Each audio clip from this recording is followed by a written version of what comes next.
Hello guys, നമ്മൾ കോഴിക്കോടുകാർക്ക് beach എന്ന് പറയുന്നത് ഒരു വികാരമാണല്ലേ. നഗരത്തിന്റെ തിരക്കുകളിൽ നിന്ന് മാറി ശാന്തമായ ഒരു അറ്റ്മോസ്ഫിയർ ആണ് ഇവിടെയുള്ളത്. അപ്പോൾ നമ്മൾ ഇന്ന് എത്തിയിരിക്കുന്നത് നമ്മുടെ സ്വന്തം ചാലിയം ബീച്ചിലാണ്. അറബിക്കടലിന്റെയും ചാലിയാർ പുഴയുടെയും തീരത്തായാണ് ഈ ബീച്ച് സ്ഥിതി ചെയ്യുന്നത്. Welcome to our channel Malabar Bazar.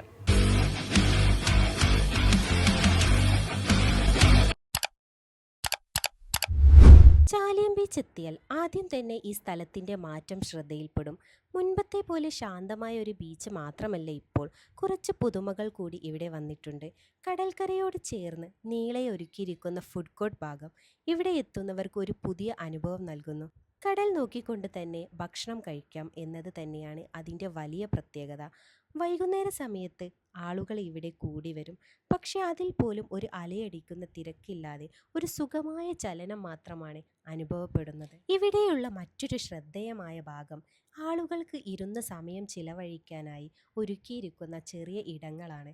കടൽ കാഴ്ച നേരിട്ട് കാണുന്ന രീതിയിൽ ക്രമീകരിച്ചിരിക്കുന്ന ഈ സ്ഥലങ്ങൾ കുറച്ച് സമയം നിശബ്ദമായി ഇരിക്കാൻ പറ്റിയതാണ്. വൈകുന്നേരമായാൽ ഈ സ്ഥലം വീണ്ടും ഒരു ചെറിയ മാറ്റം കാണിക്കും. സൂര്യൻ പതുക്കെ താഴേക്ക് പോകും, ആകാശത്തിന്റെ നിറം മാറും, കടൽ തീരത്തിന്റെ ഭാവം മാറും. ആളുകൾ കുറച്ചു നേരം ആ കാഴ്ച മാത്രം നോക്കി നിൽക്കും. ഇതിന്റെ മറ്റൊരു പ്രത്യേകതയാണ് മുള കൊണ്ടുണ്ടാക്കിയ ഹട്ട്. ഈ ഹട്ടിൽ ഉച്ചനേര സമയങ്ങളിൽ വന്നാൽ പോലും നല്ല തണുപ്പാണ് ഫീൽ ചെയ്യുന്നത്. ഈ സ്ഥലത്തെ വേറിട്ട് നിർത്തുന്ന മറ്റൊരു കാര്യം ഇവിടെ കാണുന്ന പഴയ കാലത്തിന്റെ അടയാളങ്ങളാണ്. പോർച്ചുഗീസുകാർ പണി തീരുന്ന കോട്ടയുടെ അവശിഷ്ടങ്ങൾ ഇന്നും ഇവിടെ കാണാം.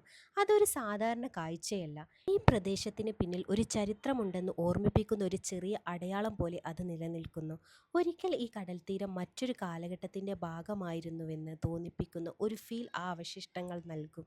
ചാലിയം ബീച്ച് ഇനി ഒരു സാധാരണ ബീച്ച് അനുഭവം മാത്രം നൽകുന്നില്ല. ഇവിടെ ഭക്ഷണവും പ്രകൃതിയും ചരിത്രത്തിന്റെ ചെറിയ കുറിപ്പുകളും എല്ലാം ഒരുമിച്ച് അനുഭവിക്കാൻ പറ്റുന്നു. വലിയ ആകർഷണങ്ങളില്ലെങ്കിലും ഒരിക്കൽ വന്നാൽ വീണ്ടും വരാൻ തോന്നിക്കുന്ന ഒരു ലളിതമായ പക്ഷേ വ്യത്യസ്തമായ ഒരു സ്ഥലം. കോഴിക്കോട് എത്തിയാൽ ഈ സ്ഥലം നിങ്ങളുടെ ലിസ്റ്റിൽ ഉൾപ്പെടുത്താൻ മറക്കരുത്.